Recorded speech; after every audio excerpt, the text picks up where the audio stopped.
Assalamualaikum warahmatullahi wabarakatuh. Halo semuanya, apa kabar? Semoga kalian semua dalam keadaan sehat ya. Ini aku masih pakai baju yang sama kayak video sebelumnya karena memang aku tag-nya di waktu yang bersamaan gitu. Jadi di video kali ini aku mau sharing tentang apa aja sih persiapan masuk asrama IPB, karena ada yang request dari kalian, Kak bikin video dong persiapan masuk asrama IPB, nggak sabar nih kayak gitu. Dan kan sebentar lagi memang tahun ajaran baru ya, jadi kalian bakal masuk asrama. Tapi sebenarnya aku nggak tahu sih tahun ini tuh bakal ada asrama atau enggak, karena kan habis corona ya. Tapi ya siapa tahu video ini bisa bermanfaat ya, kalian siap-siap aja karena siapa tahu kalian tetap wajib asrama kayak gitu. Oke, mungkin dari kalian ada yang belum tahu kalau misal di IPB University itu wajib tinggal di asrama pada tahun pertama. Jadi ada yang nanya ke aku, Kak kalau misal udah lulus tahun pertama bisa nggak tinggal di asrama? Jawabannya bisa, asal kalian daftar dan tes sebagai kakak pengasuh atau pembina di asrama. Jadi ada yang namanya kakak SR atau senior residence. Itu adalah kakak yang nanti akan membimbing kalian di asrama kayak gitu. Jadi asrama itu kan ada beberapa gedung nih. Kalau perempuan tuh A1, A2, A3, A4, A5 kayak gitu. Nah, di masing-masing gedung itu ada lorongnya. Misal aku A2 lorong 2. Nah, masing-masing lorong itu ada kakak pembinanya atau kakak SR namanya, senior residence kayak gitu. Nah, kalau misal kalian mau jadi kakak SR, kalian bisa daftar dan nanti di tahun berikutnya kalian bisa tinggal di asrama. Tapi intinya asrama IPB itu hanya dikhususkan untuk mahasiswa tingkat 1.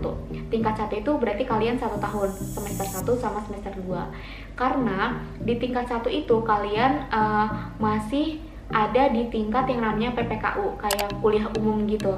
Jadi nanti kalian masuk ke jurusan atau departemen itu baru tahun kedua gitu. Kedua, ketiga, keempat itu kalian di jurusan. Tapi kalau untuk tahun pertama itu kalian di PPKU dan kalian wajib tinggal di asrama. Fakta yang harus kalian ketahui tentang asrama IPB atau asrama PPKU, yang pertama akan ada yang namanya IPK asrama yang diberikan di akhir kalian tinggal di asrama kayak gitu.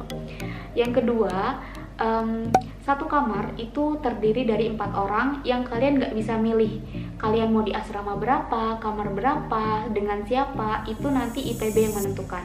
Jadi waktu itu aku sekamar sama orang Kupang, orang Jakarta, sama orang Depok, dan jurusannya pun beda-beda. Jadi nanti kalian bakal kenal banyak banget teman-teman kalian dari jurusan lain. Itu seru banget dan bisa kalian belajar sama-sama di asrama kayak gitu. Jadi itu tadi. Terus asrama juga terdiri dari lorong-lorong gitu. Asrama perempuan itu asrama A. Ada A1, A2, A3, A4, A5. Masing-masing asrama itu punya banyak lorong. Terus masing-masing lorong punya kamar mandi sendiri, kamar mandi lorong gitu. Dan ada juga beberapa lorong yang ada tempat nyuci bajunya kayak gitu. Dan ada juga lobi asrama. Oke, next di asrama itu ada yang namanya jam malam. Jadi jam malam itu jam 9 kalau asrama putri. Jam 9 kalian itu sudah harus ada di asrama. Jadi nanti ketika jam 9 gerbang utama asrama itu ditutup dan sudah ada kakak-kakak SR yang menjaga di situ untuk menulis, mencatat siapa-siapa yang telat masuk asrama. Dan nanti ada sanksinya, kayak misal kartu mahasiswa kalian ditahan, terus kalian suruh beresin sepatu atau bersih-bersih, atau nanti akan berpengaruh ke IPK asrama kalian. Nah, fakta lainnya yaitu di asrama ada beberapa kegiatan yang wajib kalian ikuti sebagai insan asrama. Jadi anak asrama tuh disebutnya insan asrama. Ada mars asramanya juga gitu, kayak dulu tuh mars asramanya kalau belum berubah ya, kami adalah insan asrama, gitu-gitu deh. Kami adalah insan asrama, bersatu padu membina bangsa, gali potensi diri, raih prestasi tinggi untuk menjadi insan sejati. Oke, next ada beberapa kegiatan yang wajib kalian ikuti di asrama, yaitu ada yang namanya ngalong, ngaji lorong, ngadung, ngaji gedung, solong, soga lorong, soga itu social gathering, sodung, soga gedung, dan apel pagi kayak gitu. Apa sih bedanya ngalong sama ngadung, ngaji lorong sama ngaji gedung?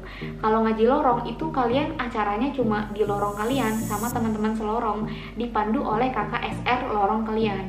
Kalau ngaji gedung itu acaranya di lobi, ngaji bareng-bareng, dan biasanya ada pembicara ataupun kakak-kakak SR juga yang ngisi kayak gitu. Biasanya untuk yang muslim. Nah, untuk yang non muslim nanti ada juga, ada komunitasnya juga untuk kalian beribadah. Jadi jangan khawatir kayak gitu. Terus apa aja sih kegiatan selama ngaji itu? Biasanya diawali dengan tadarus, terus juga kayak kasih materi-materi terkait keagamaan kayak gitu untuk mencharge iman kalian kayak gitu. Terus ada juga soga lorong sama soga gedung, soga social gathering. Soga lorong sama kayak ngaji lorong, di lorong juga sama teman-teman lorong kalian. Soga gedung di gedung. Tujuannya apa sih soga itu? Tujuannya untuk mencharge semangat kalian selama kuliah, karena kan kalian dari SMA tuh ya di daerah masing-masing, terus kuliah takutnya kalian kesenangan main atau nggak terkontrol kayak gitu. Jadi kalau misal di soga itu bakal banyak sharing-sharing. Soga pertama itu waktu itu aku inget banget kayak kenalan semuanya di lorong itu dari mana asalnya, terus ditanya jurusannya. Nah di soga-soga selanjutnya itu biasanya dilakukan sharing kalau misal kalian mengalami kesulitan di kuliah. Misal kalian sharing, Kak, aku kayak ada mata kuliah yang aku susah banget ikutin. Nah nanti akan kayak, oh iya kalian adain aja belajar bareng, pokoknya nanti kayak diskusi gitu deh terkait permasalahan-permasalahan atau isu-isu yang kalian hadapi selama kuliah. Nah kalau soga gedung itu biasanya dihadirkan dosen atau motivator atau pembicara dari gedung lain kayak gitu ya, kakak SRD gedung lain yang akan mengisi sesi motivasi gitu. Dan itu seru banget sih. Dan nanti juga kadang ada lomba yel-yel antar lorong kayak gitu seru banget ya. Jadi nanti kayak ada lomba-lomba antar lorong gitu dalam satu gedung asrama.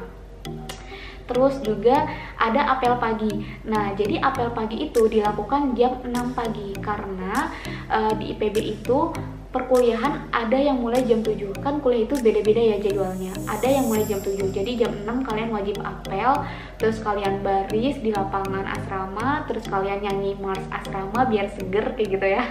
Terus kalian juga nanti kayak ada sambutan dari pembina asrama atau KKSR kayak gitu.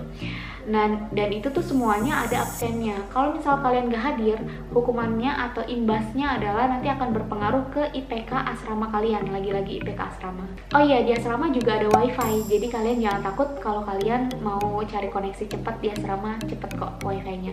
Aku tanya ke anak yang tahun lalu 2019, angkatan 2019, dia bilang wifi-nya kenceng. Terus fakta lainnya adalah kalian dilarang membawa barang-barang elektronik kecuali charger, HP, laptop. Terus kayak misal kalau kalian mau bawa kipas boleh, tapi kipas portable, nggak boleh kipas yang listrik kayak gitu.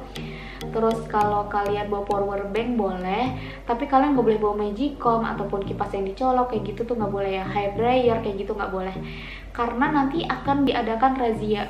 Suka ada razia gitu KKSR-nya, dan nanti kalau misal ketahuan bawa barang elektronik itu bisa disita. Terus kalau misal kalian bingung, Kak aku harus bawa apa aja ya ke asrama? Oke, jadi nanti di asrama itu kalian akan dapat fasilitas kasur beserta busanya, terus akan dapat lemari pakaian satu pintu, jadi nanti ada 4 lemari gitu karena satu kamar kan berempat. Terus ada meja belajar, jadi kalian bisa naruh buku sama belajar di situ. Ada lampu belajarnya juga, enak kok, meja belajarnya enak. Terus kalian mungkin yang harus kalian bawa adalah pertama tentu pakaian ya. Kalau misal kuliah memang harus berkerah sih setahu aku. Jadi pakaian berkerah lah buat kuliah sama pakaian sehari-hari. Dan oh ya, di asrama yang putri nih ya, nggak boleh pakai celana di atas lutut ya. Nggak boleh pakai celana pendek, sama nggak boleh pakai yang baju tanpa lengan, itu nggak boleh ya. Walaupun di asrama itu nggak boleh.